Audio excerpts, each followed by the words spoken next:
You and I talked a little bit before recording about the ballot process, getting on the ballot and the process that it is entailed behind that in Connecticut in your district, which is the craziest I've ever heard. So It's explain crazy. to Seth and the audience what you have to go through to get on the ballot in Connecticut.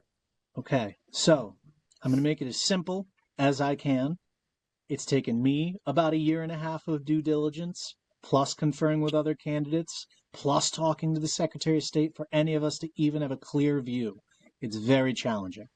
So here's what it is. In order to petition onto the ballot for the Democratic Party, in order to get on the ballot for the Democratic Party, there are two ways. The first is you have to get 15% of the delegates at a nominating convention. The delegates are chosen from a bunch of public servants, right? Mayors, Board of Ed, all of that. People who serve their communities, locally elected officials, right? Some of them are establishment, some of them are progressive, right? The other way is you have a 42-day window. You only get 42 days. It starts April 28th, it ends June 9th. Period. Strict under over. No ifs, ands, buts, rebuttals, what have you. You have to get 2% of the voters registered to that party in the district The to sign sign, your petition, which in right? our very densely packed district, because people see Connecticut, they think Hmm. wealth, but we're very similar to New Jersey and New York Yep. and Massachusetts. People forget about us. We're a very densely packed area. So I personally need about 3,200. Now, historically, they say you should get 40% more and or double it because they're going to go through with a fine-tooth comb and throw out as many signatures as possible. This cursive was hard for me to read. She didn't Stop use her there. Who's maiden they? name. Who's they gonna do that? The Democratic Party. Mm, The Democratic Party, motherfucker. every time, every time. I signed up to fight fascism, and that's what I signed up to do. And the people who I wanted to be on my team are the only ones I've been able to fight so far.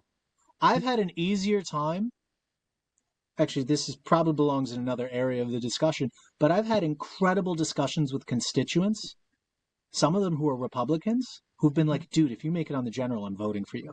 I Yeah, haven't even had as hard of a time with MAGA because MAGA is fracturing so much. right. I've had an easier time talking to MAGA about impeachment, about the Epstein files, about the Iran war, and I've had an easier time bringing them into discussions about progressivism than I've had with the Democratic Party actually living up to their rhetoric of let the young come in. Right. So I have That's multiple insane. questions. I'm going to hand it off to Me Seth too. because we take turns. But Come at me. I get the Democrat question. I get that. Don't, Okay, I'm, I'm not going to take that put from a you. pin in that. I'm a numbers guy. I like numbers. So you said about 3,200. Mm-hmm. So I want to know how many you ended up getting and how many they tried to knock out. We're not there yet, Okay. right? So I have until June 9th. I'm Okay. still underperforming in my goal. My goal would have been to get about 200 signatures per day so that I would end up with like 88,500, 9,000. Because I And know that that they'll and that and try that to, would put you in the clear. because they're going to cut 2 or 3 grand. I Wow. know they'll succeed. I know they will find a way, right? Did they use their maiden name? Did they move?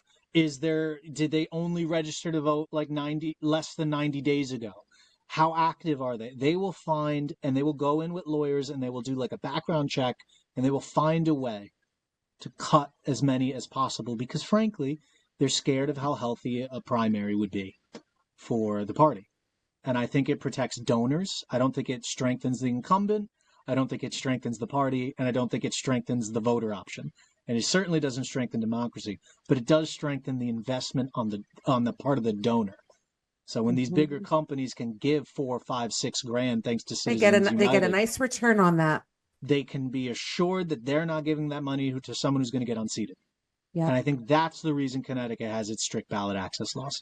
I truly am convinced after everything I've learned this year. But that is the only logical reason.